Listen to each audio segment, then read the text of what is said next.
Hey, good afternoon. Welcome to This Is Your Voice. I'm your host, Carol Murphy. You know, this is a show that has to do with conversation that shows and demonstrates your power of voice. And so many people use their voice in so many ways. Today, I am excited to have a friend I worked with on the New Jersey Council on Humanities for New Jersey, Angela Speakman. Welcome to This Is Your Voice. And she has a unique job. She took a everlasting, ever-growing industry, and she is actually helping people be able to navigate and to understand it and give clear definition to it. Angela, welcome to this show. I am so excited to have you. You know, I was looking through some of the stuff you have, and the title you have, it's different. Talk to me a little bit about, one, how you came up with this title, and two, is just talk about the business that you're doing and how it relates to the everlasting growing of cannabis. That's obviously a huge issue, besides medical, but also recreational. Well, cannabis in New Jersey, this is a hot topic everywhere, and has been growing increasingly loud over the last 10 years, but there have been advocates working in the space for much longer. And I am so excited to have Elucidation Strategies, which is a boutique communications agency for New Jerseyans and specifically for companies working in the cannabis space, to help them when it comes to strategic planning and communication goals with their stakeholders. So we, at Elucidation Strategies exist specifically to help people figure out how to navigate messaging and stakeholder connection and do it in a way that is really groundbreaking. And while there are a lot of tried and true techniques when it comes to strategic planning and communication strategy, this is a brand new industry, and there has never been another substance or product or anything that has come to market quite like cannabis. Well, so to be honest with you, whenever I prep for my day job, in addition to this, I always find these words that involve something that I had to write down and look up the definition, right? So that's what I did. I had to look up the definition of elucidation.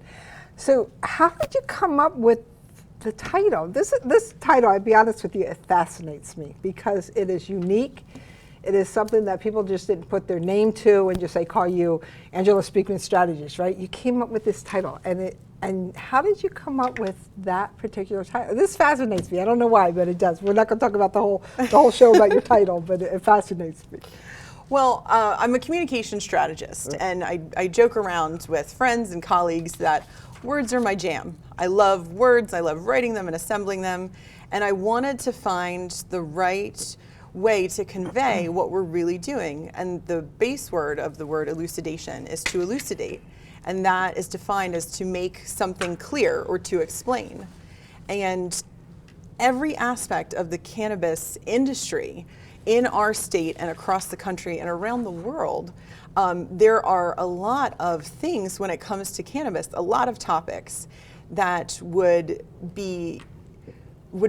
benefit anyone from having a better, more accurate explanation, because there's a lot of stigma that's associated with cannabis, and there's a lot of history that is intertwined with that stigma.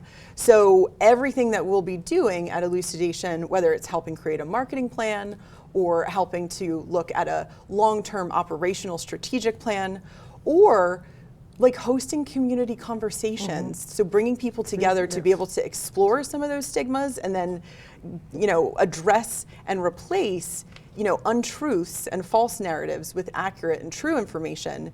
So to elucidate seemed to be just the right word. And once I found it, then it was perfect. It just made sense. I really do like it.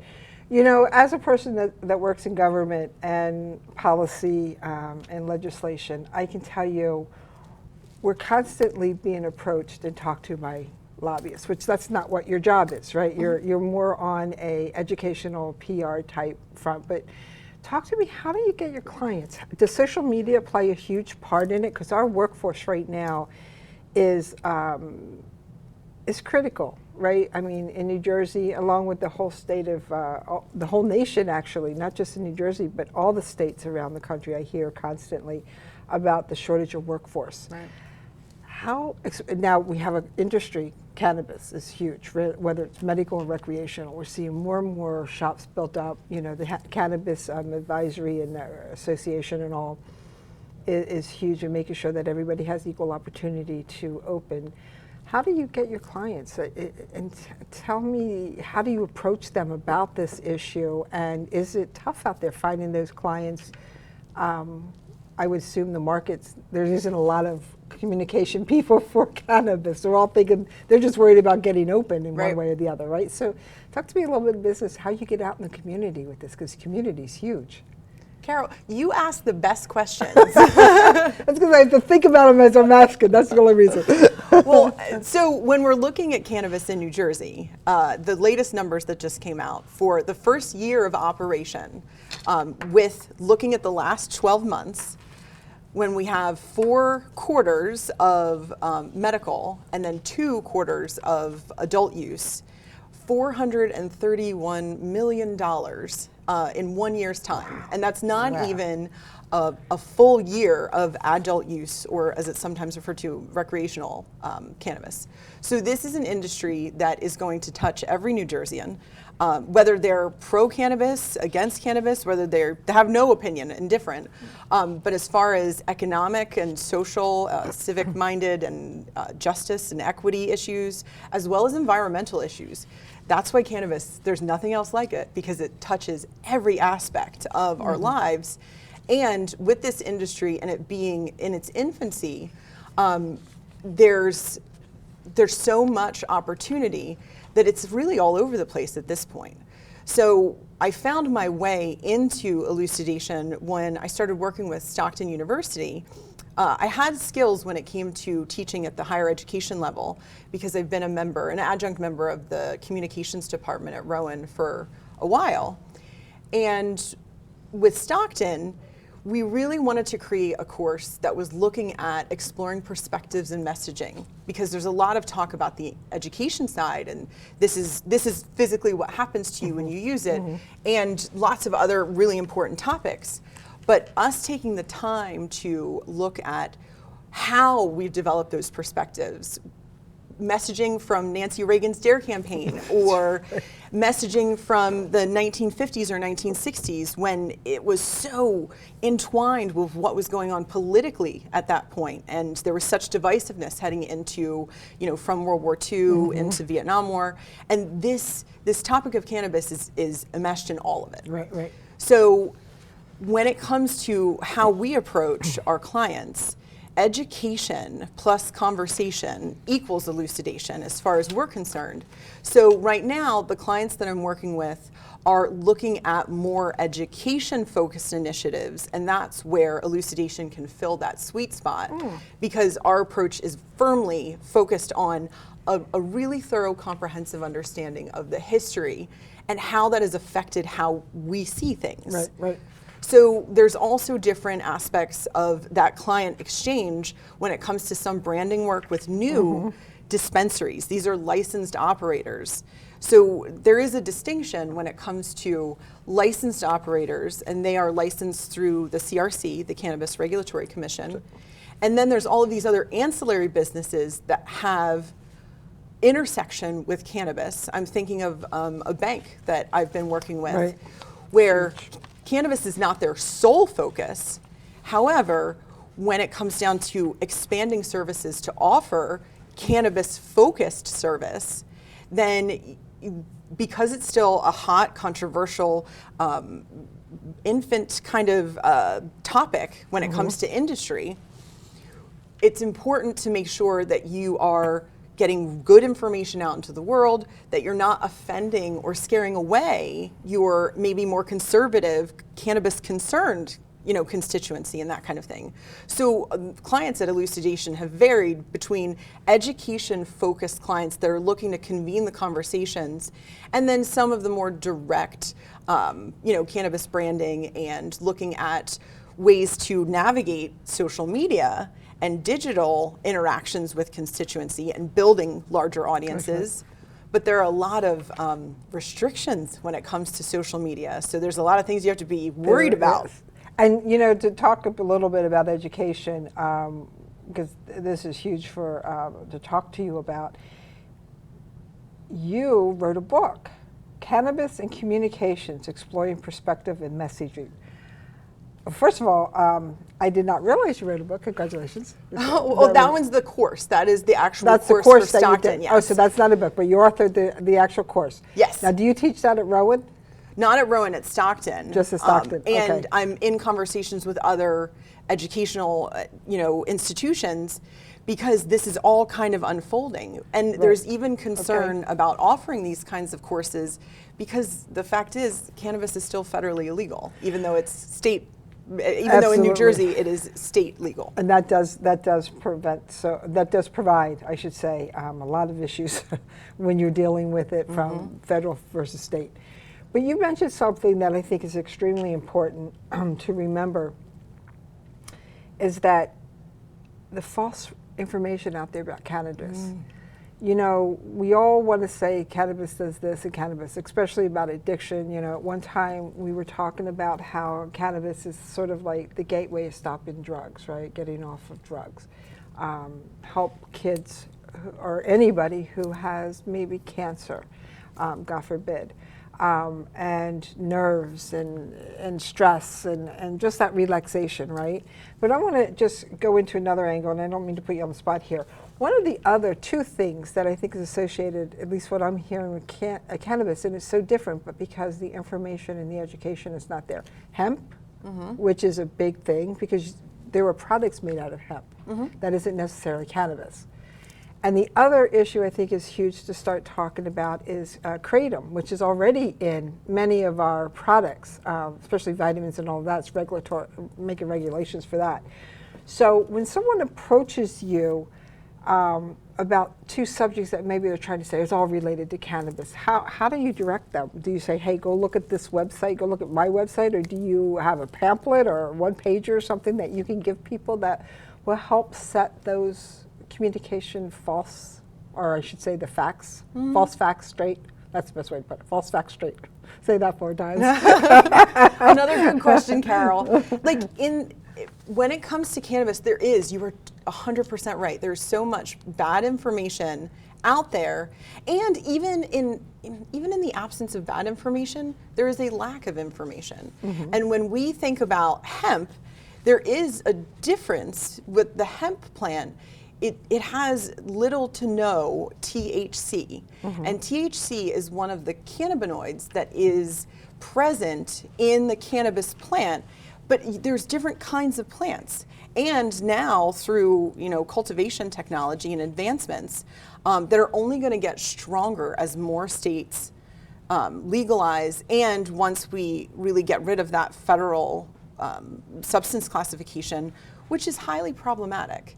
Because for being a Schedule I substance, the 2 main criteria for that remaining Schedule I classification is 1, that it has a high potential for abuse, and 2, that there's nothing to support that it is medically helpful. Right. And with 38 states and DC having medical marijuana or cannabis programs, and at this point 21 states and DC having some sort of adult use provisions, decriminalization and legalization, the states are ahead of the game. They know what they're doing, because there is a lot of data that will support that there is not the high potential for abuse that has been described as gateway drug. Right. And that, I understand that there's a lot of different views out there, but there is no evidence to support this gateway concept. And at the same time, we can look to a lot of historical, documented, verifiable instances where there were folks that were in charge, in power, that really wanted to push the concept of this being a gateway drug because it made for an excellent marketing campaign. The same way the word marijuana from the 1920s and 30s, yeah, it was an excellent marketing campaign. Right. And before we get on break, I just want to leave everybody with this image. Imagine when we were kids and your mom and everybody saying, this is your brain on drugs, this is your brain on marijuana. Now we're out there making this legal. We'll be right back with more to come from Angela Speakman, talking about the everlasting growing need for communication best practices on marijuana. We'll be right back.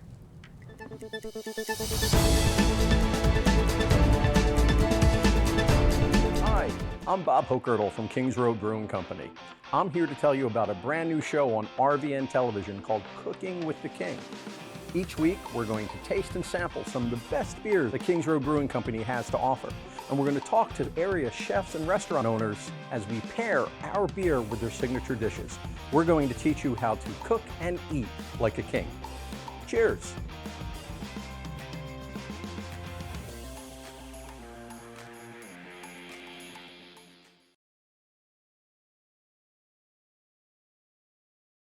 A stroke can be easy to detect. A loved one can't speak, perhaps they can't move.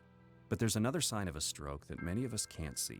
It's called spatial neglect, and it can occur during or after a stroke, causing distorted visual movements. Fortunately, there's a solution by using optical prism technology during rehabilitation. If you or a loved one have experienced a stroke, ask your doctor about spatial neglect. Spatial neglect. See the whole picture at KesslerFoundation.org. Are you burned out, disenfranchised, disengaged, extremely distracted? Do you feel that you're lost in semantics, over-leveraged, overwhelmed? My name is Lisa Fratelli, and I have a show on RVN TV, always streaming. The name of the show is The Neuroscience of Wealth and Well-Being. The intention of this show is to explain how you can get back to homeostasis, flow states, creativity. It's highly correlated with happiness and well-being. So you can get out of overwhelm, get out of burnout, not feel distracted, and get back to your life.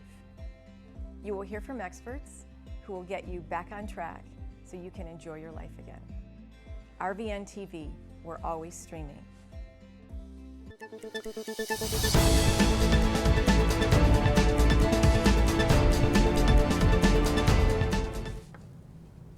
Hey, good afternoon. Welcome back. I'm with Angela Speakman, and we are talking about cannabis. You know, I was just telling Angela while we were on break, she's getting on the ground floor on a industry, one that's huge, but a subsection of this industry that is so much needed. And after learning more from Angela, as well as doing my research online, and all of you can go to her website as well and take a look at it, you start learning a little bit more about what she does and communication. And Angela, you taught a class at Stockton, which I read about some of the things. And the name of the class, before I said it was a book, it is not. It's the name of the class subject, which is Cannabis and Communication, Exploring Perspective and Messaging. And we were talking before about how the messaging is so important, especially in today's world with social media delivering so many false narratives out there. One of the things that you have in here, and I just want to touch a little bit, you identify and analyze the distinct source of cannabis messaging and assess the roles that each one plays in shaping views about cannabis. It takes a village, right? It really does to make anything work. It's just not one person. So how many, and you're a sole proprietor of the business, right? Or do you have staff that works with you? How many people are within your company that you work? Well, it depends on like the project and client needs, but the nice thing about having been a consultant for quite some time is that I have a really wide network of really talented social media experts and graphic design experts and planning experts. So depending on skill set and what any client needs, then that's who gets brought in. And how do you get, and again, this might be a little bit from my personal knowledge, how do you get that data about the cannabis and how it is weathering up the storm? Because right now we're still in this rocky period of cannabis within New Jersey. how it's weathering up in New Jersey, what those numbers are, how is it growing, how is it becoming successful or not successful, and how do you see, and this might be a little spot, don't mean to, but how do you see ever growing in the future? Because there's just so many questions that we still have to answer about cannabis, such as what does it feel like for driving while in influence? How does that impact? There's just so much more that's being investigated. How do you get that information, and how do you use that to your advantage to bring more of your folks into line with what you're doing? Well, a lot of it has to do with being proactive. And one of the things that we tell any of our clients, and this is a little fun tip, Google Alerts are your friend. So I have spoken like a true communication person. So many Google Alerts. And because it's such a hot topic, there's always an update. And this is also a, building the plane while you're flying it kind of feel too. So, that kind of thing is helpful. And then we have an infrastructure in place because those advocates have been working for such a long time. You have certain representatives and, the Murphy administration in general, making sure that it was executed properly. The Cannabis Regulatory Commission, and then other organizations like NJCBA, the New Jersey Cannabis Business Association, and NJCTA, the Cannabis Trade Association. It's really staying on top of looking at those information sources to find out what's current, and then making sure that we are understanding exactly what that means. And because everything's changing all the time, it's extra important. I'm not saying that it's not important for anybody in communication strategy to stay on top of what's going on in their industry, but things change so quickly here. And there's this other special topic, which is all of the national trends.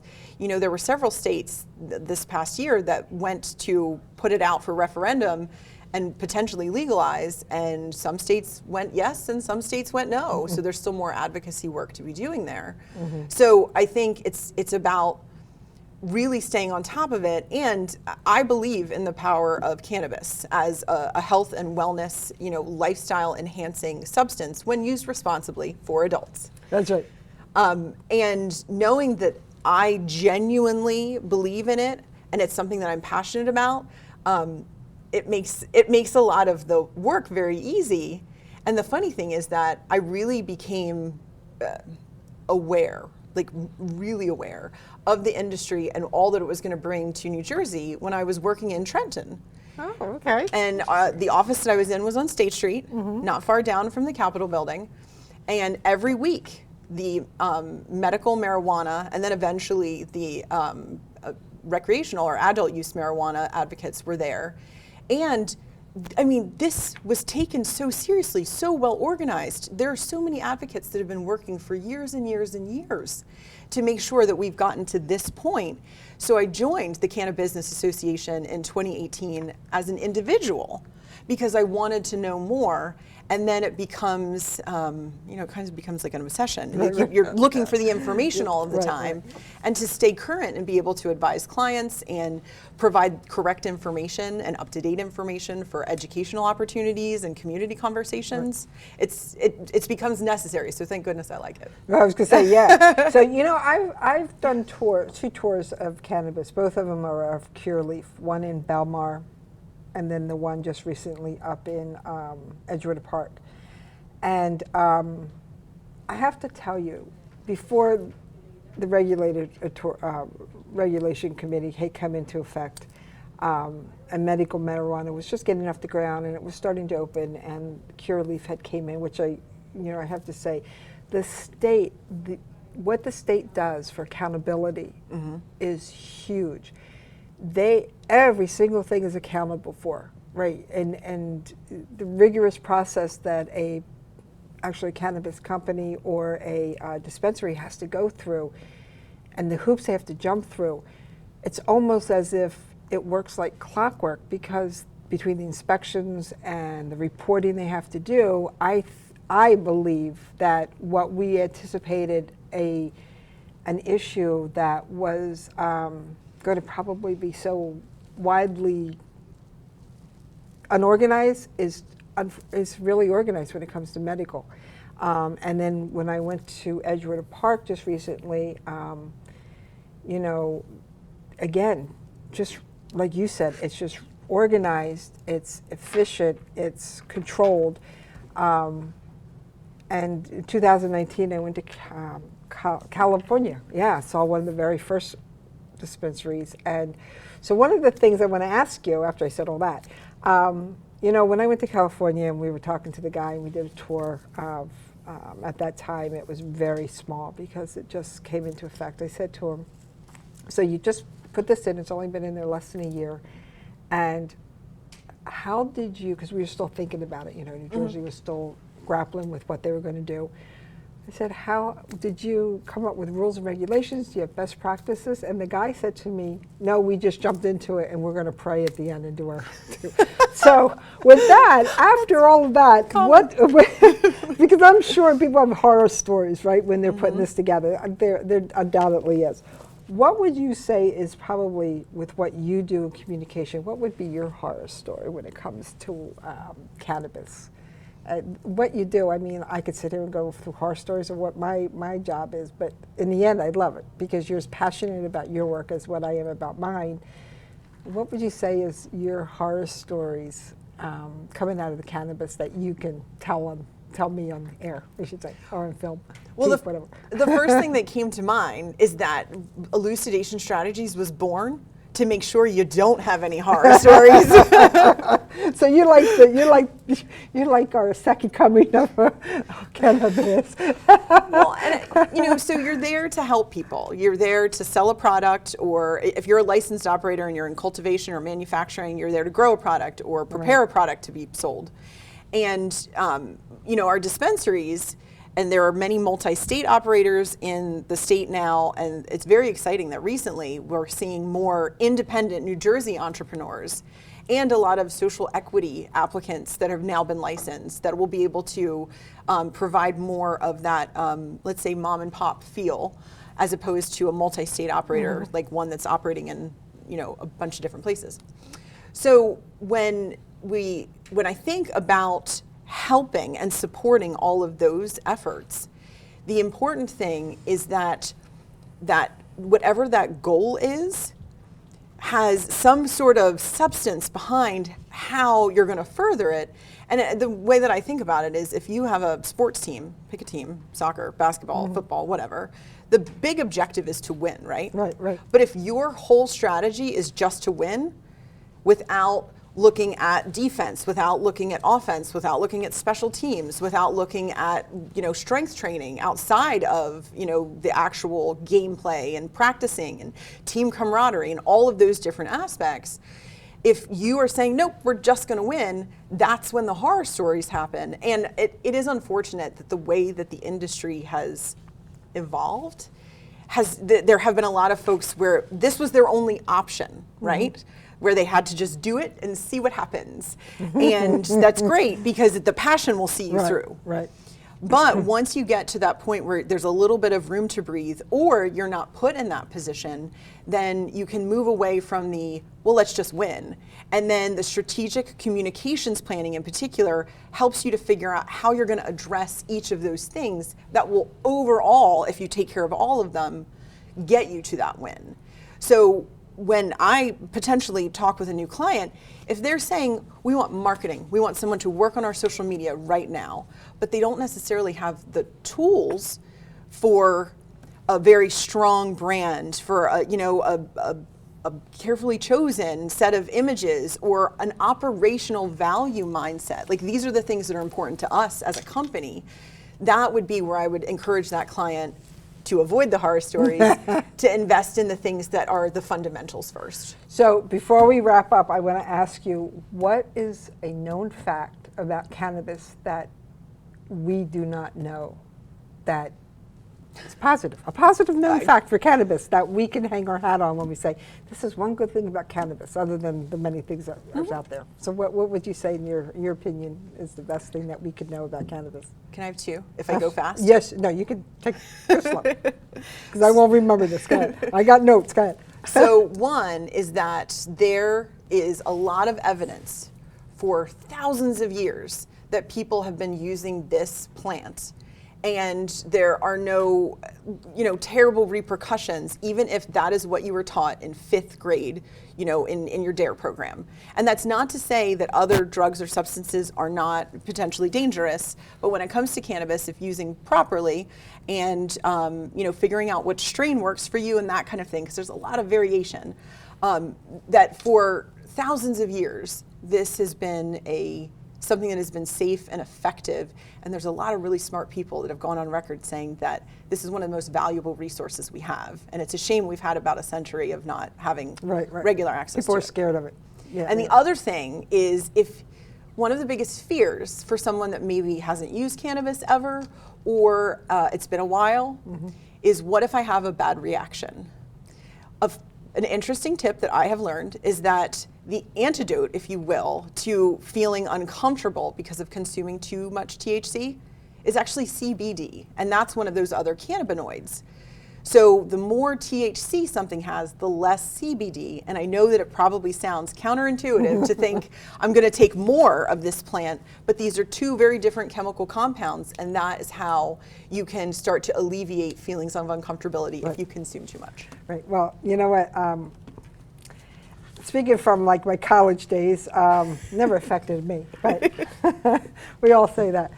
I want to thank you so much for joining me. I'm hoping that we can continue this conversation, because as you get deeper into the communication when it comes to cannabis, marijuana, hemp, and all of those, and CBD oils and all of that, that is obviously going to be exploding even further than what it is now.